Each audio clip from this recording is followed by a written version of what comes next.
என்னை under estimate பண்ணாதீங்க. நாங்க எஸ்டிமேட்டே பண்ணலையே, அப்புறம் எப்படி அண்டர் எஸ்டிமேட் பண்ண முடியும்?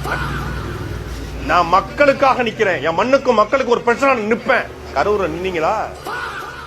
மண்ணுக்கும் மக்களுக்கு ஒரு பிரச்சனை நாம வந்து நிப்போம், கிழிப்போம். ஒரு பிரச்சனைக்கு விஜய் வந்து களத்துல நின்று அந்த பிரச்சனை முடிவுக்கு வந்துச்சு. சொல்லுங்க, இனிமேல் விஜய பேசல. ஆமாங்க, இதுவரை விஜய் எந்த விஷயத்தையும் சொன்னதே கிடையாதுங்க. இதுல இருந்து நின்றதும் கிடையாது. இந்த விசிலடித்தா குஞ்சுகளுக்கு, இந்த சிவகாசி படம், இந்த போக்கிரி படத்தை பார்த்தா வளர்ந்தவனுக்கு இந்த பேச்சு போதுங்கிற முடிவு கொண்டாங்க. 69ல அப்படி ஆஸ்கார் அவார்டு வாங்குற அளவுக்கு நீங்க அடுத்து கிழிச்ச படம் சொல்லுங்க. அப்படி நேஷனல் அவார்டு தான் வாங்கிட்டீங்களா? அழுதான் மூஞ்சி முடிக்குவாப்ல, 2-3 ஸ்டெப் வச்சுக்கிறது. இது டான்ஸ் மாஸ்டர் பண்ணுவான். மக்களுக்கு உழைக்கிறதே என்னுடைய வேலையா மாறிடுச்சு, அதுவே என்னுடைய லைஃப் ஸ்டைலா மாறிச்சுங்கிறாப்ல. சார் அப்படி என்ன உழைச்சி கிழிச்சிங்கன்னு கொஞ்சம் சொல்ல முடியுமா? லிஸ்ட் போடுங்க சார்.